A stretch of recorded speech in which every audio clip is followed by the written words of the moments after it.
Say yes to new beginnings. Yes. Say yes to new beginnings. Yes. Say yes to... Now, KOK, I'd like to find out what has been happening to KOK. Then what's been happening to KOK at this time?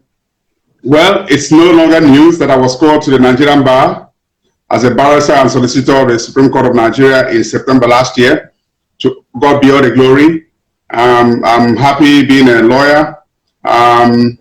A lot has been happening because people have been asking, what is KOK going to do with law and entertainment?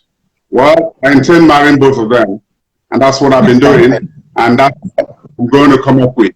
So, but there is no need letting the cat out of the bag. Let the cat remain in the bag.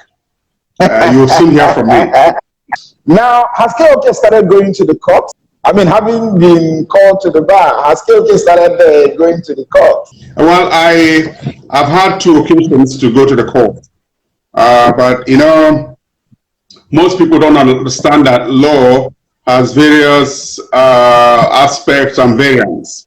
There are those who are specialists in litigation, they are the ones who go to the court. There are those who engage in corporate law. There are those who engage in civil litigation, criminal litigation, and so on. I have been in my area of specialization and specialty is the intellectual property, that's IP, kind of entertainment law. So I'm trying to build my strengths in that area from the experience, practical experience I've gotten for myself in the entertainment industry in Nigeria for the past 30-something years. So going to court is not my primary area of concern. Does not mean I'm choosing, but it's an area that with the partnership I'm drawing and the strength I'm drawing from senior lawyers, those who are called to the bar before me, I'm trying to understudy. We were warned on the day, subtly warned on the day of our call to bar, that we must avoid going into practice immediately, which I think is the best advice being given to new wigs. We need to understudy people. So I'm understudying people. I'm understudying top lawyers, senior advocates, and so on. I go to drink from their wealth of experience every day, and it's paying off. So law is a very conservative profession. It's not something you're a lawyer yourself. It's not a profession you get into and think it's like the business of glamour, where the more advertised you are, the more you get relevant. No, law is conservative. Most people in law are making their money, making their names, being quiet. So I want to remain in that channel of being quiet and being conservative. Wow, beautiful, beautiful. Now, my own law is still in the pipeline. You know, it hasn't been firmed up. So when it is firmed up, I will let you know. I just thought I should put that on record. Now, but taking you back, I need you to tell us about your first day in court, you know, as a counsel. Was there any memorable or remarkable thing that happened that you'd like to share with us? No, I have not appeared as a counsel, but what happened was that a judge of a court was so happy that I had been called to the bar and gave a summon. So I dressed in my wig and gown and appear before her.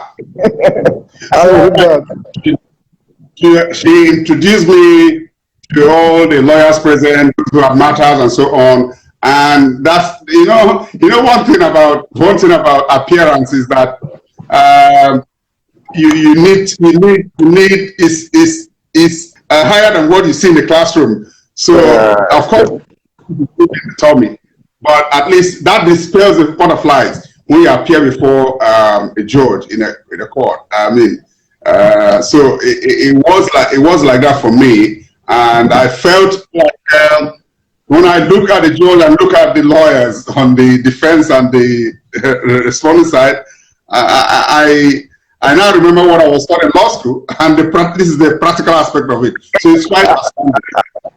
All right. Yes. Now, the strong desire to go back to school and study law, what prompted it? What triggered it? What ignited that fire in you? Yeah, it's one question I have been asked recurrently, I have always wanted to speak for those who have no voice. I wanted to be a voice for those who are voiceless, for those who murmur, those who cannot speak out, those who do not know their rights. What I have done in television over the years, because if you find out, every drama is about light overshadowing darkness. And that is that there are people who are on the other side of the law, negative side. And there are people who have chosen to be on the right side of the law. They will always have, they will not, never have a neutral point. So they will always have divergent views. So I have always wanted to be on the side of the people who cannot speak. I've always wanted to be on the side of the people who need advocacy, representation. There are people who are created. Just like if you look very well, those who make first class and 2-1s, most of them, if you ask them to talk in public and defend what they have, most of them can't.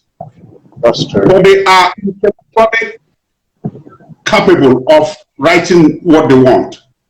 So there are people also in society who cannot just defend their actions. Just like there are people who cannot speak before a crowd. They know what they want, but they can't speak before a crowd. Call it stage fright, call it cowardice, call it whatever it is. So such people need advocacy. Such people need people who can speak for them. This was what gave me the idea that I'm not just going to be popular. I'm going to defend, advocate for those who are voiceless, who cannot speak for themselves, and those who murmur. Wow. That's I said before my call today, but I have always wanted to be a lawyer. In fact, 1994-95, when the University of Abuja granted me admission to read philosophy, I was angry. But at the end, I had to go read philosophy. It was law I wanted. So I've always wanted to be a lawyer. So achieving that at 58 years was a great one for me. I like that. As long as I've achieved what I've always wanted,